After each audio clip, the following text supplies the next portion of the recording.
umzimba wakho udatshulelwe ukuphilisa. Ngehora lesishiyagalolunye ubaba wasuka, wachibilika, wahamba, wamchiya, wamfulathela. Esefikile yena umpriest wadabula ingubo, wachayisa, wahamba, wasuka endaweni, kasabuyeli futhi endaweni engcwele noma. Yes, umhlaba wakho wena sunyikinyekile. Listen, ngitsho umzimba wakho qobo wonke kusukela enwele ngisuke ufike emazwaneni. Amadwala, izinto ebezinzima empilweni namhla ziqhaqhekile. Kungasikho sigodo sasimkhathaza ukuthwala, hayi kwakuzinsizi zakho. Nemsebenzi efile yathi phakathi kwakho iyafa yonke, iyaphuma, iyahamba.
Siyabingelelana emini silobe sithandekayo ngegama lika Jesu weNazaretha. Singakaqhubekeli phambili ngenkonzo ake sicimezeni sonke sithandaze. Thixo kaAbrahama noIsaka noJakobe, siyakubonga ngokusivumela baba ukuthi sisondele phambi kobuso bakho namhlanje emini. Baba, silande ilizwi lakho.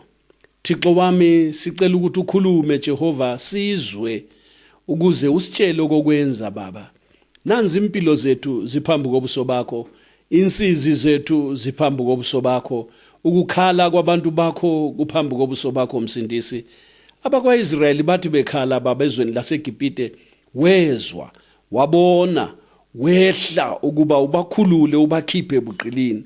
Nathi siyakholwa baba, lokhu wena ungakhethi isimo somuntu, ukuba uzwile ukukhala kwethu, ubonile ukububula kwethu, wehlile Nkosi yami ukuze ukhulule abantu bakho. Yebo msindisi wami, nababotshwe izono uzale kutsha namhle emini ungcwelise, wembese ngamandla kaMoya oNgcwele, uphilise bonke abagulayo, xotshe namadimoni abophe abantu bakho baba, njengoba inkululeko isifikile ngephasika esalihlatshelwayo elinguJesu Kristu weNazaretha. Siyabonga baba, qala nathi ukhokhele konke baba ngegama lika Jesu kuze kube phakade. Amen. Siyabonga silobe esithandekayo, sesidlulela phambili ngendaba yephasika. Inkosi uJesu Kristu iphakathi kokuhlupheka, ihluphekela wena nami. Simbonile bembamba izolo, namhla sithole bemthonisisa. Icala lakhe balifuna baliswela, ngoba akonanga lutho yena, ayifunyanwanga nenkohliso emlonyeni wakhe. Yindodana kaThixo, yimfana kaThixo, yiwundlu elingenacala. Igazi elokuhlanza abantu, igazi lokuhlenga izizwe, igazi lokuthethelela izono zabantu, kumele libe ngelemfana kaThixo engenacala.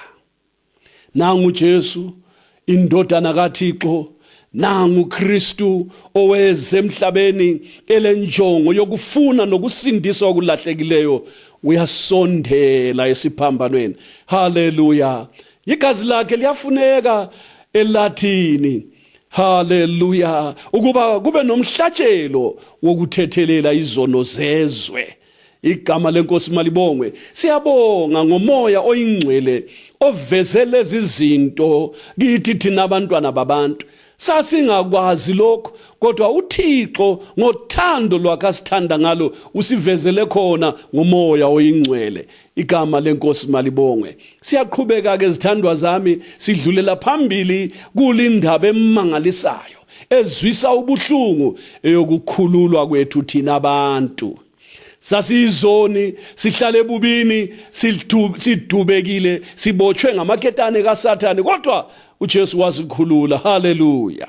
Namhle mini siyadlulela phambili, sichiye inkosi sebeyibophile. Nampo ke bephuma naye ukuba baye bambethele. Siqale khona kuMateyu chapter 27. Khathesi ke sizafunda lapha ku verse 32. Matthew 27 verse 32. Esaphuma afumana umuntu waseKhurini uSimoni igama lakhe, amcindezela ukuba athwale isiphambano sakhe. Ake sime lapha. Nansi indoda uSimoni waseKhurini, akazi lutho, indoda yaseAfrika, ufike eJerusalema uhlangana nokuxokozela okukhulu. Kanti nguJesu Kristu weNazaretha uthwele isiphambano. Uphuma laso bamqondisa eGolgotha ukuba bambethele khona. Zwana sihlobo esithandekayo, uJesu Kristu wayivelela ndekhonoko. Umsebenzi wakhe wawikuzothwala sona lesi siphambano. Nangu ephuma ke, baphuma laye basuka endlini kaPilate, basuka kuma halls of Pilate. Enthethwa ndaba, isigwebo siphumile ukuthi makabethelwe. Icala lakhe ngelani alikho, kodwa amhlophe uBarabas ukhululiwe. uJesu uthethe indawo kaBarabhas. Bekumele afe uBarabhas kodwa uJesu wathatha indawo yakhe. Wafa yena, wahlawula icala likaBarabhas. Kodwa uBarabhas wakhululwa. Nawe mhlobo othandekayo, izono zakho lezi zaziza kubulala, kodwa okulokuthi ufe wena, uJesu Kristu wakhetha, wazinikela ukuthi athathe indawo yakho. Uyafa yena uJesu ukuze wena ukhululwe. Wafa wena wakhululwa. Uyabona uthando lungaka, ungalulahli lolu thando. Ungaluphoseli phansi isithandwa sami. Akubheke lokhu ukuthi uThixo usithande kangakanani ngoJesu indodana yakhe. Baphuma laye nje bamthwalisa isiphambano. Uyasazi isiphambano ukuthi sihlupha njani. Phezu kwesiphambano lapha kwakulento emangalisayo sithandwa sami. Ake lizwe mahlaba ezulu, ake libeke indlebe bantu bakamlimo, nansi indaba yePhasika. Isiphambano sasithwele inhlupho. Phezu kwesiphambano kwakulensizi zabantu, phezu kwesiphambano kwakulezifo zabo nezono zabo nenhlupho zonke. Hathi ezabase-Israyeli kuphela, hathi ezase-Afrika kuphela, kodwa umhlaba wonke jikelele.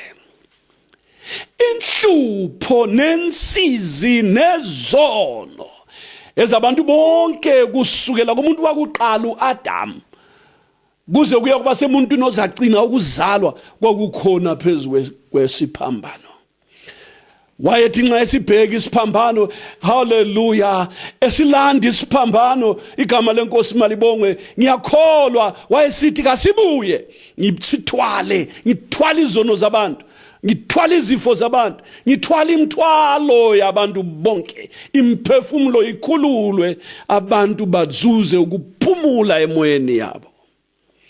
Wasithwala isiphambano uJesu, sisinda sinjalo. Kwakungasosigodwe esisindayo, hayi, kwakungasikho sigodwe sasimkhathaza ukuthwala, hayi, kwakuzinsizi zakho, kwakuyizono zakho, kwayizinhlupho zakho.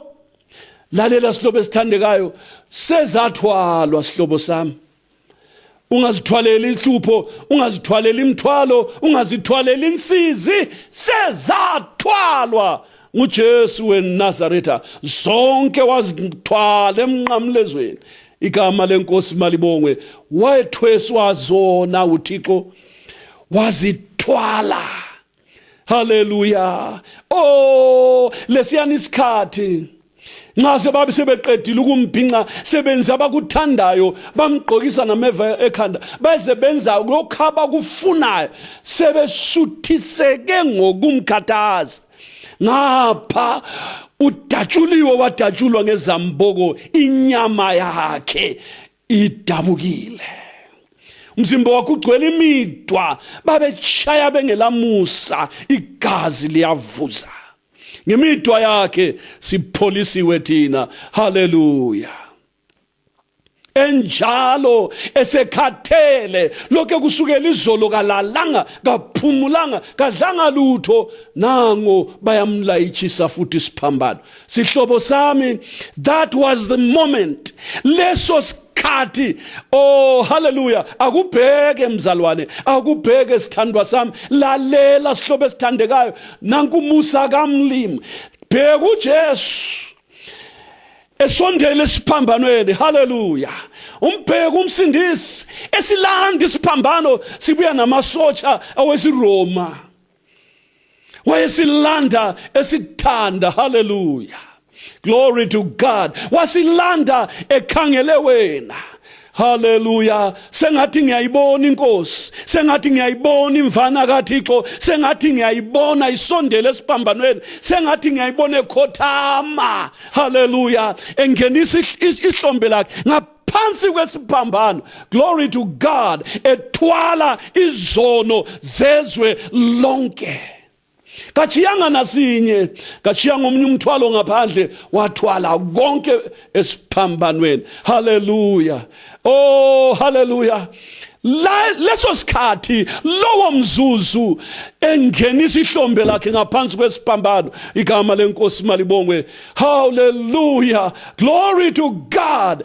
Kwenzeka icebo likamlimi.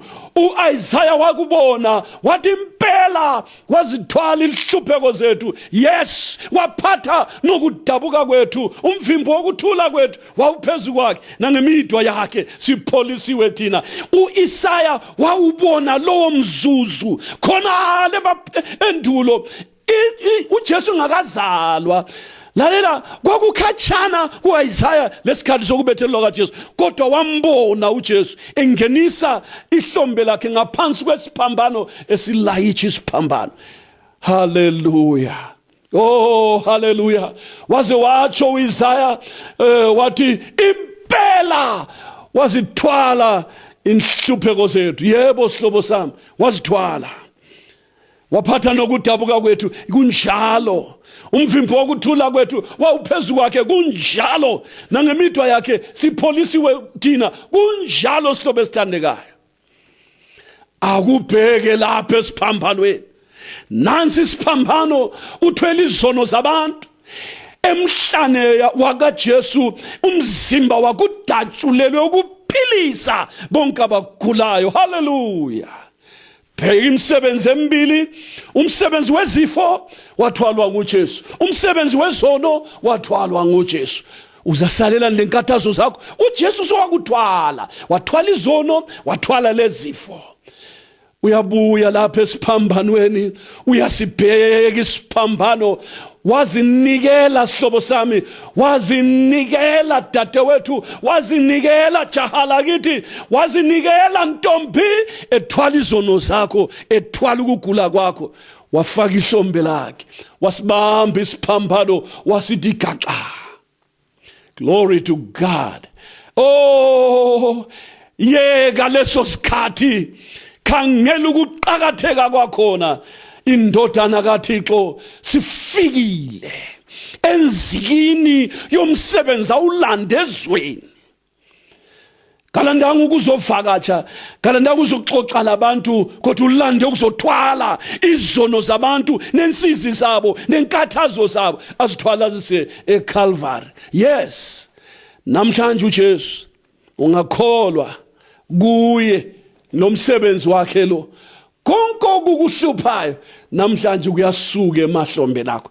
Uyalibona leli hlombe, khangela ihlombe leli, glory to God, elathwala izono zezwe lonke. Khangela ihlombe likaJesu lathwala inhlupho zabantu bonke. Khangela umhlana wakhe, imidwa yakhe yadatshulelwa wena ukuze usinde ezifeni zakho.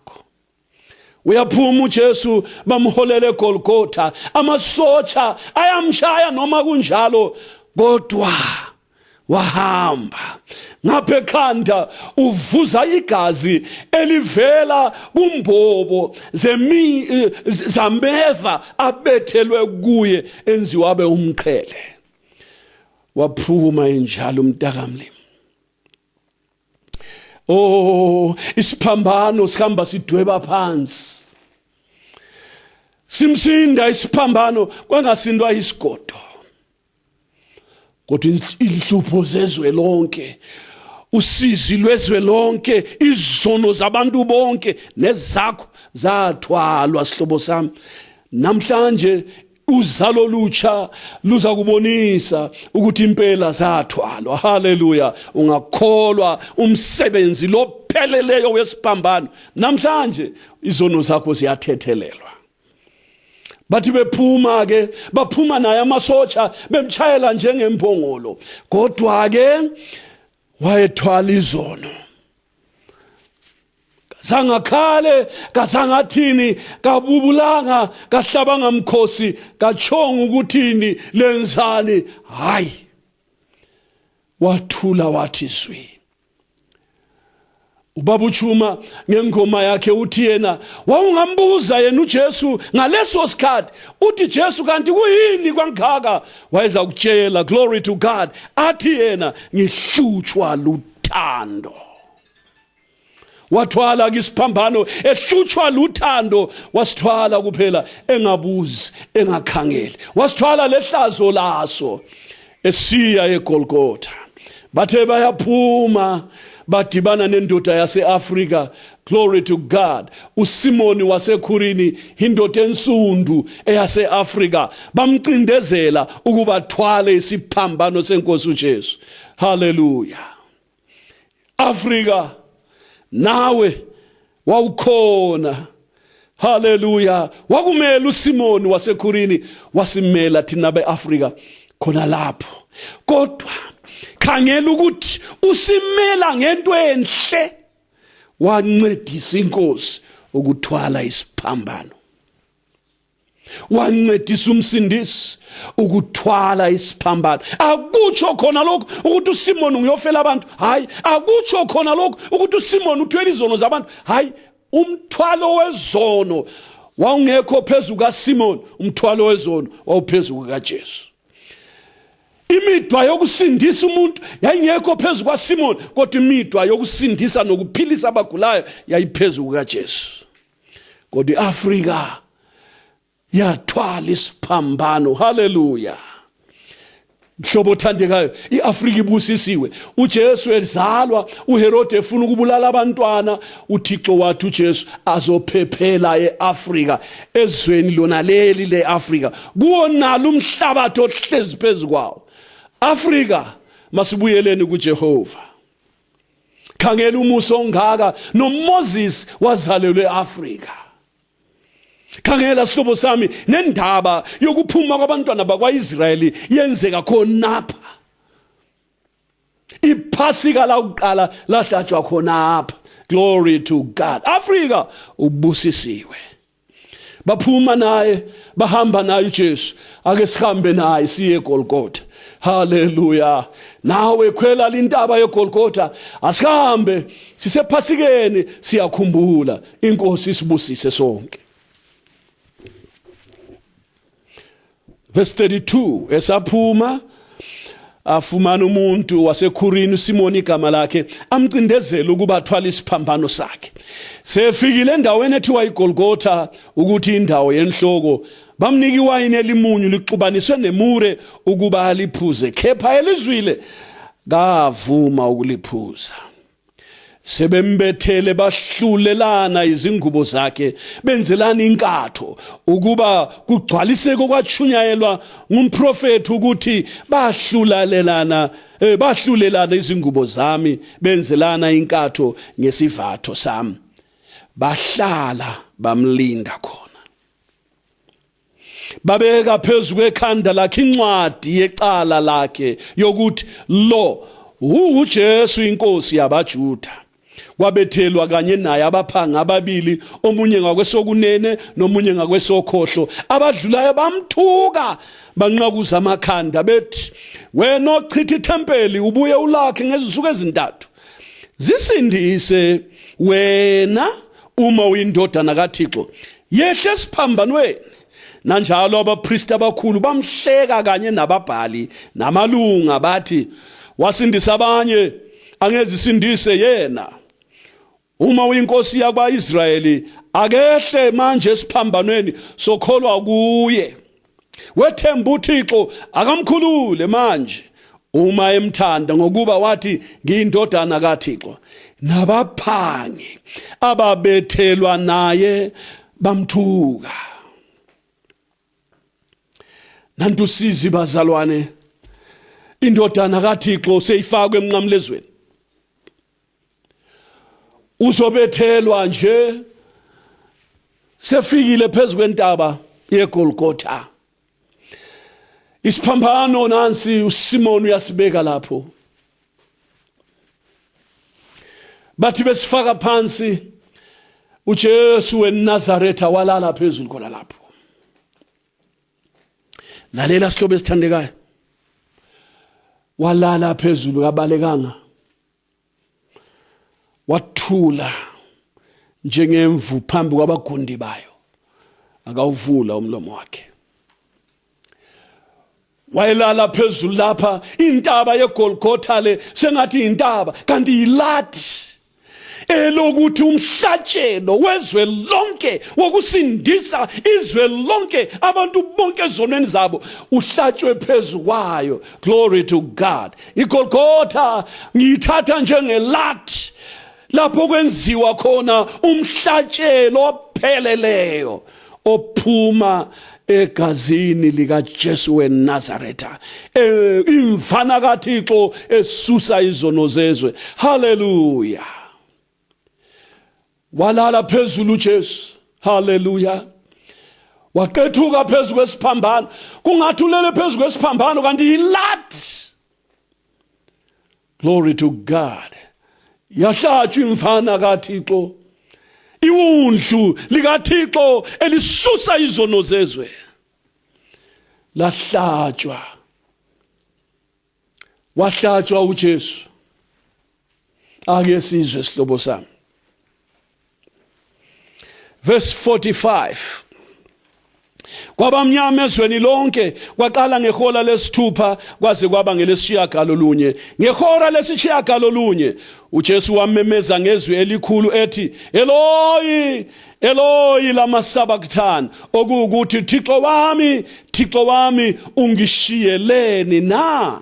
Ihora lesishiyagalolunye ngokubala kwesiJuda isikhathi lesi kusukela ku2 kusiya ku3. Zona lesi sikhathi esikuso khathesi yiso isikhathi lapho indodana kaThixo yayilenga emthini. Ivana kaThixo esusa izono zezwe yayilenga emthini. Wamemeza ethi, Eloi, Eloi lama sabachthani, okuyikuthi Thixo wami ungishiyeleni na? Kwakuyisikhathi esinzima sihlobo sami, lapho uThixo achiya khona uJesu. Akukaze kwenzeke, kwakungakaze kwenzeke, kwaqala khonapho kwaphelela khona lapho uJesu noBaba bachiyana. Lalela sihlobo sami, uThixo wayekhona eCalvary lapha. uThixo Baba kanye nempi yasezulwini babekhona eCalvary. Glory to God. Indaba yonke yokubanjwa kwemfana kaThixo, yes, indaba yonke yokushaywa nokumukulwa kukaJesu, bemkhafulela amathe, bemdonsa ngendevu, besenza abakuthandayo, bembethela umqhele wameva ekhanda, uBaba wayekhangele. Besenza konke, bemhlubula ingubo zakhe, bemfaka ezinye ingubo. Lalela sihlobo esithandekayo, uBaba wayekhona. Kwaze kwaba ephuma laphana. Do you know that uBaba wayemkhangela uSimon waseKurini, indoda yeAfrika, isithwala isiphambano. Bahamba naye uJesu waze wayafika phezulu eGolgotha. Yes, bembethela, uBaba wayekhangele. Jesu kazangakhathaze, wayezifakela izandla, bathi bathola vele sezichayile. Glory to God. Igama lenkosi malibongwe. Kahluphanga, kakhathazanga. Uthe sebesiphambana ngehora lesishiyagalolunye, uBaba wasuka, wachibilika, wahamba, wamchiya, wamfulathela. Wayemfulathela ngoba wayesenyanyeka ngezono, esenyanyeka ngobubi, esenyanyeka ngezono zabantu, nezifo zabantu, nemkhuhlane yabantu, ngeTB zabo, nenjovela, lama asima, lezithuthwane, lamakhanda achisayo, lezisu ezivuvukileyo. Inhlupho zonke zabantu zazikuye. Umhlaba wawuphezulu kwakhe, izwe laliphezulu kwakhe, kusinda konke kusesabeka sihlobo esithandekayo. uBaba naye wathi kafe, angifuna abantu basindiswe. Glory to God. Kafe, ngifuna asindiswe, abe ngumhlatshelo, ukuze abantu bazalwe kutsha, baphume ezweni, baphume ezonweni, bazalwe kutsha, baphile impilo engelasono. Sihlobo esithandekayo, kwathatha igazi likaJesu, kwathatha impilo yenkosi uJesu, kwathatha ukuhlupheka kwendodana kaThixo ephilayo. uBaba uthe ebona kunjalo, wafulathela uBaba, wahamba uJesu ebona uyise esuke ehamba wamemeza ngezwi elikhulu wathi Eloi Eloi lama sabachthani, okuyikuthi Thixo wami ungishiyeleni na. Baba wahamba ngoba God was serious. No Jesu laye was serious. Nakhathesi uThixo serious ngawe. Indaba yomphefumulo womuntu uyayibona ukuthi ithathani. Intengo yokusindiswa kwakho wena oyalele zonke uyabona ukuthi ibizana. Kwenza ubaba achiye indodana yakhe. Kwenza indodana iflathelwe nguyise. Efuna wena waze wakhala umntaka mlimi ngehora lesishiyagalolunye. Eloi Eloi lama sabachthani, Thixo wami ungishiyeleni na. Ubaba esithi fana ngifuna abantu basindiswe. Naye hallelujah, that moment wazinikela wabhekana nohlupho lonke. Hlobo esithandekayo, ihliziyo yakho mayizwe izwi likamlimi namhle mina. Umphefumulo wakho mawuyibona indaba yosindiso namhle mina. Hallelujah. Khangela ukuthi uthandeka kanjani. Khangela ukuzinikela kwenkosi yethu uJesu. Khangela ukuzikhalala kwakhe. Khangela ukuziphosela kwakhe ebantwaneni babantu ukuthi benze intando yabo ngomzimba wakhe. Yena enguThixo. Kodwa at the center of all this wayefuna wena. Manje zwana sithandwa sami. Wahlupheka ngenxa yakho. Wafa buhlungu so ngenxa yakho. Phakathi kobuhlungu wayekwazi wena esithi ngiyamfuna ngo2020 funa la yasindiswe. Usindiso lwakho lukhona. Bahlawulelwa solo abhadalelwa okuseleyo nguwe. Umelelwe wena ukuthi uphenduke ezonweni zakho. Ubaba wasuka wahamba wamfulathela uJesu. Verse 47. Abanye kwabemiyo khona sebezwile bathi ubizu Elijah. Kwesuku omunye kubo wagijima wathabathi lula walicwilise ewayini lelimunyu walifaka ohlangeni wamphuzisa. Kepha abanye bathi yeka ake sibone uma Elijah uza kuza ukumsindisa. uJesu wabuya wamemeza ngezwi elikhulu wafa. Zaphinda futhi verse 50 uJesu wabuya wamemeza ngezwi elikhulu wafa. Zaphinda futhi isihloko esithandekayo uJesu wabuya wamemeza ngezwi elikhulu wafa.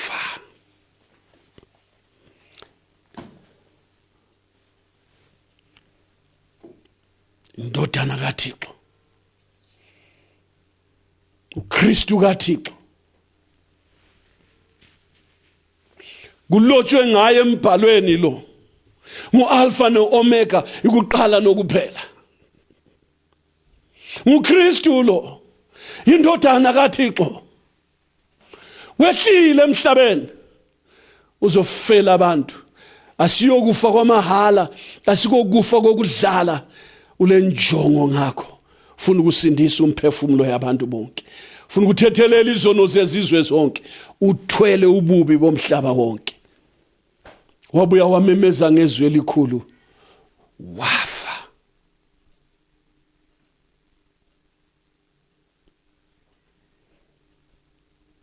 Sihlobo esithandekayo, indodana kaThixo kwakunje ngalesi sikhathi wayesethule waphuma emzimbeni, glory to God, wachiya umzimba esiphambanweni wafa.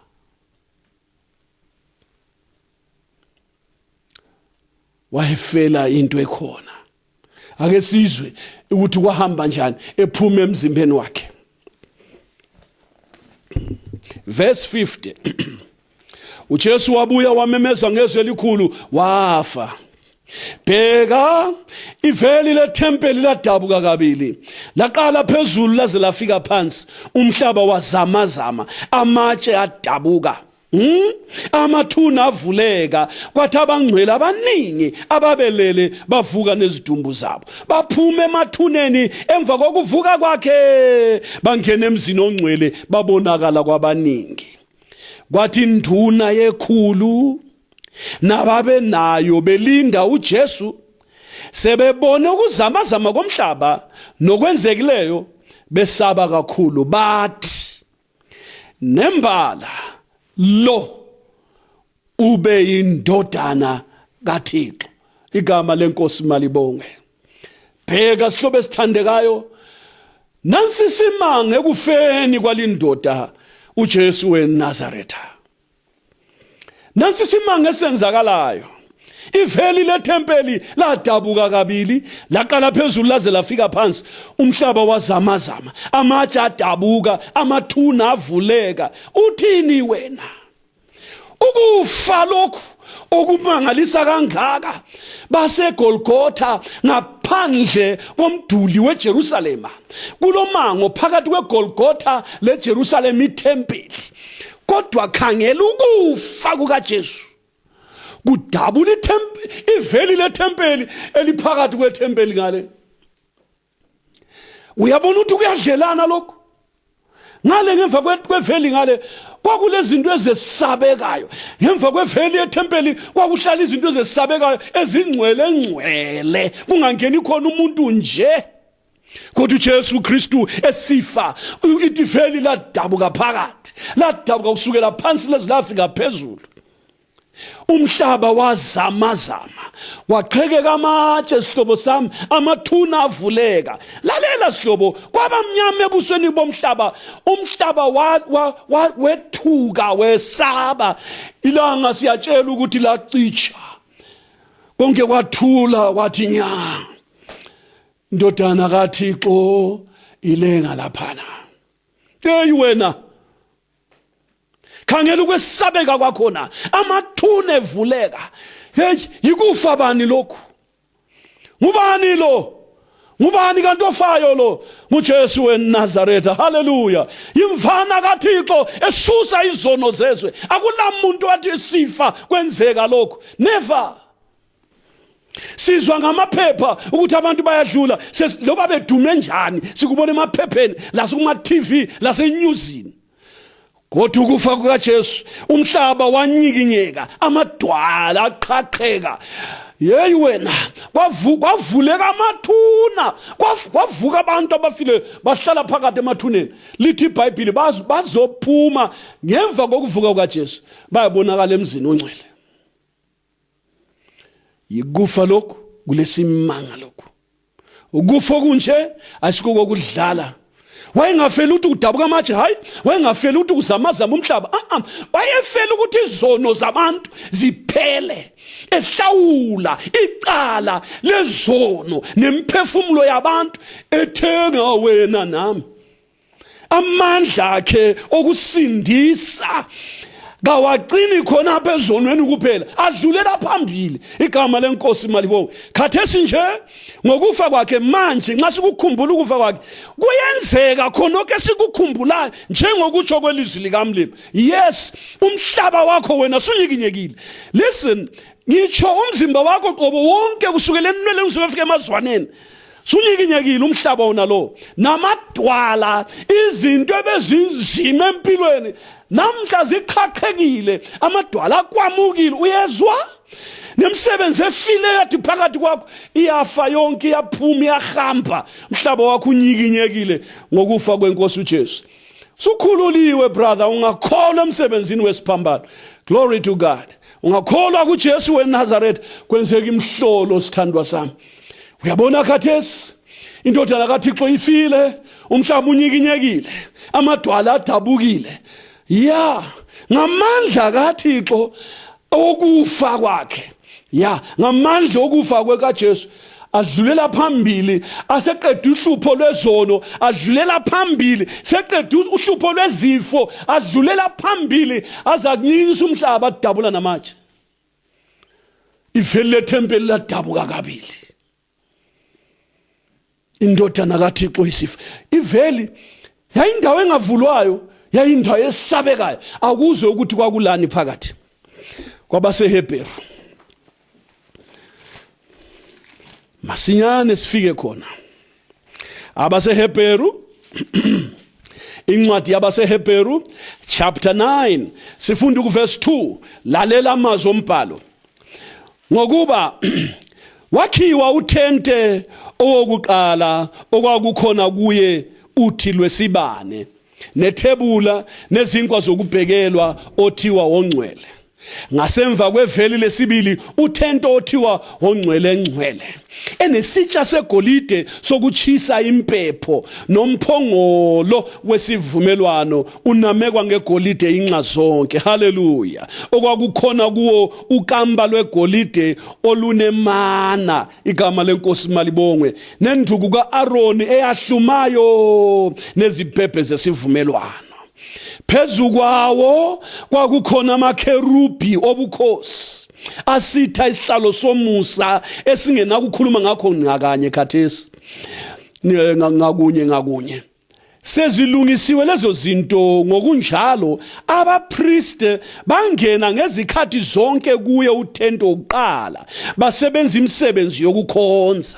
Kepha kowesibili wangena umpristi omkhulu yedwa kanye ngomnyaka, engangenili ngekho igazi alinikelayo ngezono zakhe nangezabantu.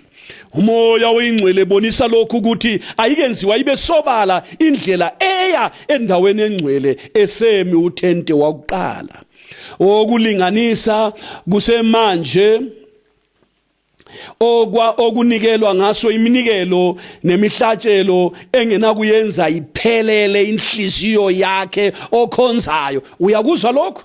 Kahle ngiphinde futhi owokulinganisa kusekube manje okunikelwa ngaso iminikelo nemihlatshelo engena kuyenza iphelele inhliziyo yakhe okhonzwayo. Noma yayisenziwe imihlatshelo leyo, kubekwa kanye nokudla nokuphuza nokuhlanza ngokuhlanza imikhuba yokwenyama, kubekwa kuze kufike isikhathi sokulungisa kuphela. Kepha mzalwane, lalela sihlobo sami, kepha seefikile uKristu umpristi omkhulu wezinto ezizayo. Haleluya. Wadlula waya kuye uthente omkhulu opheleleyo ongenziwanga ngezandla, okuwukuthi ongasiye walokhu kudabuka. Kangenanga ngegazi lezimbuzi nelezinkonyane, hayi, kepha ngegazi lakhe wangena kanye kuphela endaweni engcwele wasizuzela ukuhlengwa okuphakade. Igama lenkosi malibongwe. Ngokuba uma kufafaza abangcolileyo ngegazi lezinkunzi nelezimbuzi nomlotha wesithole kuhlanza kuze kube mhlophe kwenyama, kakhulu igazi likaKristu owazinikela yena ngelacala kuThixo ngaye umoya oyingcwele liza kuhlanza izinhliziyo zethu kungabikho imisebenzi efileyo. Haleluya. Nize nikhonze uThixo ophilayo. Igama lenkosi malibongwe. Haleluya. Nanku umsebenzi owenziwa nguJesu. Iveli lethempeli kwakungangena umuntu phakathi, kwakungena umpriest kanye ngomnyaka ehamba lezinto lezi esiyakwenza imikhuba le eyokukhonza le eqanjiweyo lapha, enikela ebamba lapha, elungisa lapha, esenzela ukuthi kwenziwe inkonzo le yenyama le eyomthetho.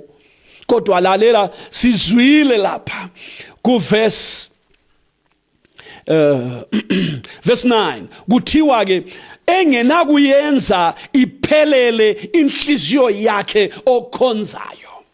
Noma umpristi ayehlaba izimvu ezingaki kangazi ngomnyaka, kuthethelelwa lapha kusenziwe imikhuba yokukhonza, kodwa inhliziyo zabantu zehluleka ukuthi zihlanzwe zimenze umuntu aphelele lezo zinto. Licho njalo ilizwi likaMlima. Into ejabulisayo izihlobo zami yile esizwayo lapha. ukuthi uJesu esifa iveli lethempeli ladabuka kabili. Glory to God. Sizwile ukuthi uJesu ngumpriest. Hallelujah. Umpriest kuze kube phakade ngokuma kukaMelchizedek. Hallelujah. Esefikile yena umpriest wadabula ingubo, wachayisa, wahamba, wasuka endaweni. Kasabuyeli futhi endaweni engcwele no more. Osengena phakathi nguJesu Kristu. Zwana umsebenzi awenzayo. Hallelujah. Verse 11. Kepha sefikile uKristu umpriest omkhulu wezinto ezilungileyo ezizayo. Glory to God. Wadlula waya kuye uthente omkhulu opheleleyo ongenziwanga ngezandla okuwukuthi ongasiyo walokhu kudabuka. Wadlula uKristu. Yezwa? Ithempeli leliyana, indawo yethabanekeli leyana, leveli leliyana kwalungiswa njengoba uMoses wakutshengiswa emfana esibonakalisweni. Kwakulungiswe kufanekisa indawo eyiyo engcwele uqobo engayisiyo yalokhu kudabuka. Kwakulungisiwe kufana lokwasezulwini. Indawo engcwele uqobo yayikhona lapha emhlabeni kwakulefanekisayo. Yebo, kwakukhona ubukhona bukaThixo laphana ku-Areka. Amen.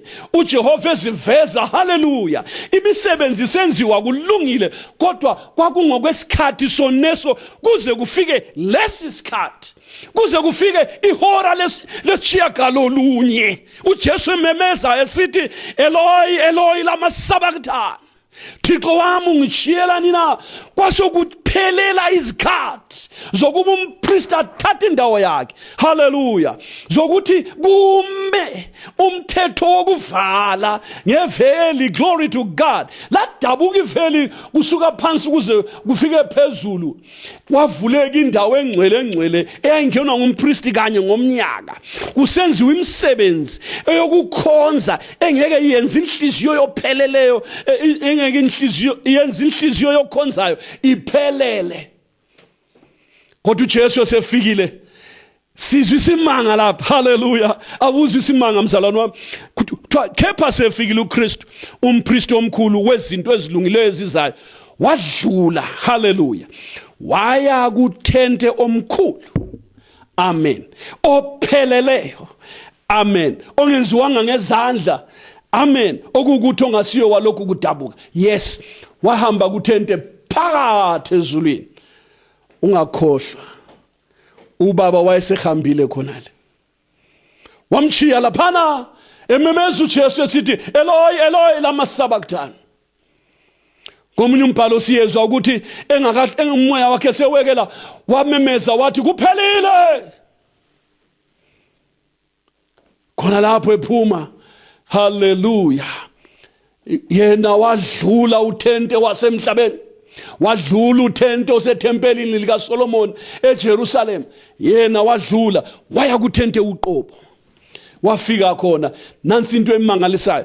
Verse 12. Kangenanga ngegazi lezimbuzi nelezinkonyana, kepha ngegazi lakhe wangena kanye kuphela endaweni engcwele. Wasizuzela ukuhlengwa okuphakade. Nansi good news. Wasizuzela ukuhlenga okuphakade. Hallelujah. Glory to God. Yikho phela ozelwe nguThixo akenza ukona, ngoba imbewu yakhe ihlala kuye. Uzuza usindiso oluphakade. Igama lenkosi malibongwe. Nangu uJesu wafika endaweni eyiyo, endaweni epheleleyo, etenteni opheleleyo, ongcwele. Kangena ngegazi lezimbuzi lezinkonyana, kodwa wangena ngegazi lakhe yena. Wasizuzela ukuhlengwa okuphakade. Hallelujah. Abapristi bakaLevi umsebenzi uphelile. Hallelujah. Lapho wawufika khona ubuye ucatshe ngomuntu sihlobo sami. Lapho wena ungeke wafika khona le ndaba zakho ziphelela komunye undoda ekulalelele wena kuhamba ekucelela wena, kodwa ngokufika kukaJesu. Hallelujah. Okuvimbezelayo kwasuka. Hallelujah. Sihlobo esithandekayo unemvumo yokuzifikela kuJesu.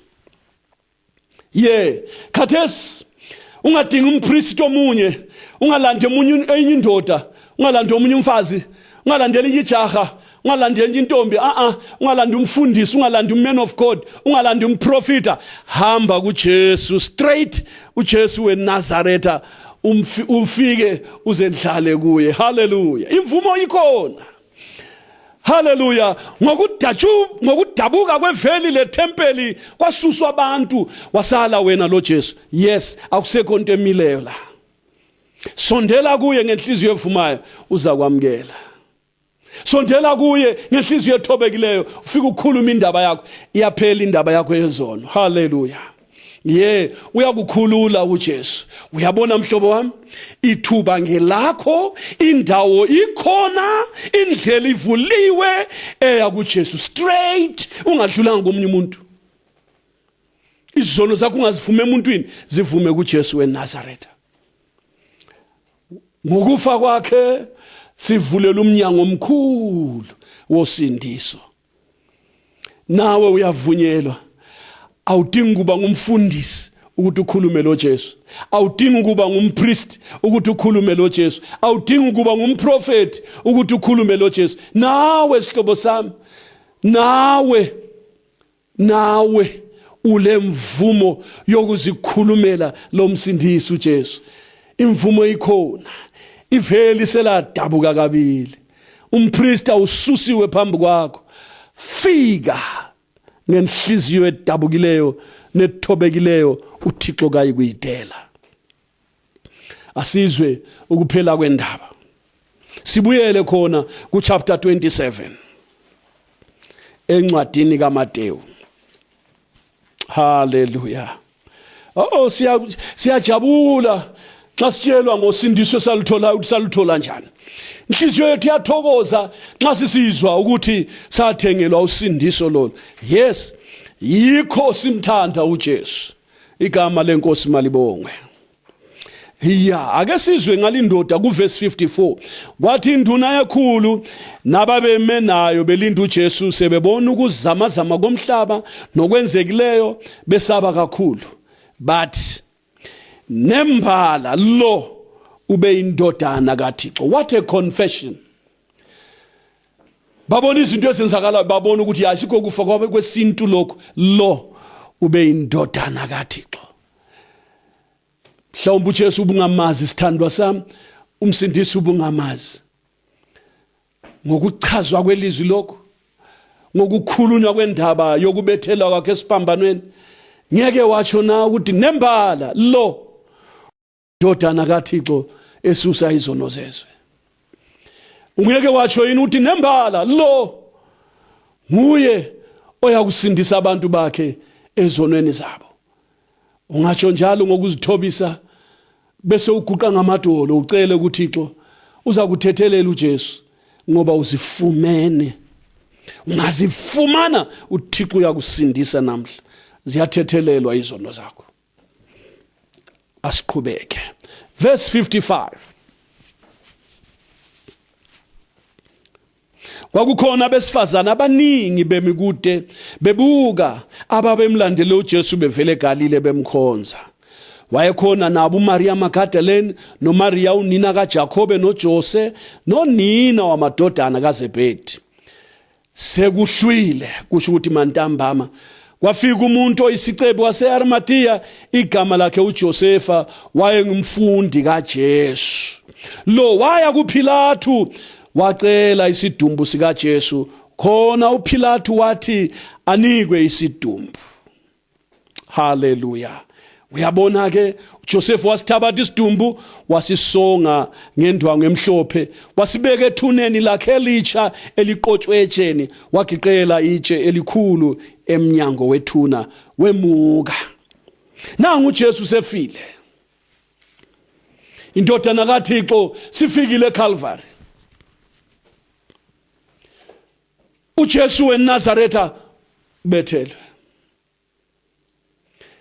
Izoni sezichithelwe igazi. Abagulayo imidwa yakhe isikhona. Namhla ntambama khathesi emini ngasona lesi sikhathi nawe izono zakho zingahamba. Zingasuka zonke, zingathethelelwa zonke. Sizakuzwa okumangalisayo kuvela kuwe usitshela ukuthi uJesu ukwenzeleni. Namhle mina nikela umphefumulo wakho enkosini, nikela kuJesu inhliziyo yakho, nikela inhliziyo yakho kuNkosi uJesu. Uza kwenzela umusa, uza kupha lokho kufunayo. Haleluya. Indodana kaThixo ikhona, umsindisi ukhona, igazi likhona, konke kulungile. Iveli lethempeli lidabukile phakathi, isikhathi ngesokusindiswa. Haleluya. Isikhathi ngesokusindiswa, konke sokulungile, isikhathi ngesokusindiswa, ithuba ngelokusindiswa. Uthini ngakho silobe sithandekayo? Nangu uJesu umsindisi. Uzawuflathela lumusa kuze kube nini? Wena ungasindiswanga kambe wohlala unjalo kuze kube nini? Wena wafelwa kanje, wahlutshekelwa kanje. Ngiyakuncenga ngegama likaJesu, akubheke esiphambanweni namhla. Nawe mzalwane, akufike namhla eGolgotha, phakamisa amehlo akho uyibone inkosi eCalvary. Utsho njengomhlabeleli uthi ngimkhumbula efayo uJesu wami. Haleluya. Bheka naye efelwa ngamathe, bheka ebethelwe emthini, bona umsebenzi weCalvary. Haleluya. Uzothola imvuselelo empilweni yakho namhla ngalesi sikhathi. Inkosi mayikubusise. Sisiye emadolweni nje, ngifuna la ufike ukhulume naye ngoba imvumo ikhona yokuzifikela kuJesu akwenzele lokho okufunayo. Iveli lethempeli lidabukile, umpriest akasakuvaleli, zifikele, vuma izono zakho kuJesu, khuluma naye, bika konke kuJesu. Haleluya. Haleluya. Nansi mina enhle, nansi mina ebusisekileyo, nang ofuna ukuza kuJesu kagijime.